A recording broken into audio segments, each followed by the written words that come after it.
в канала Азбука на готвенето. Днешният клип ще е за паста карбонара по оригинална италианска рецепта.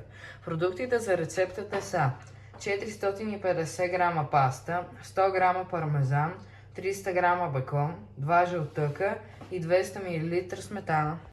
Сега за соса си вземаме пармезана и двата жълтъка и ги разбъркваме.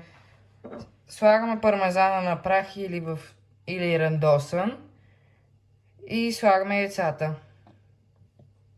Сложихме жълтъците, сега бъркаме. Виждате как стана като тесто, но напред в рецептата ще стане много хубав соса. Сега слагаме пастата да се вари, като трябва да стане ал денте. Може да я проверите, като вземете една спагета и я хвърлите към стената. Ако застане, значи е готова. Сега трябва да тестваме пастата дали е готова. Ето, залепна на стената, значи я махаме. Докато се сварят спагетите, трябва да нарежем бекона на купчета.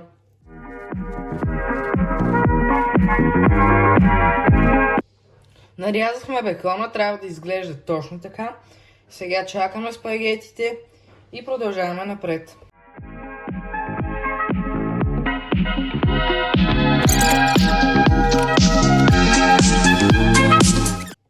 Сега сложихме пастата, поръсваме с пармезан и е готово да хапвате. Чао от мен за днес и следващата рецепта обещавам ще е най-вкусното нещо на света.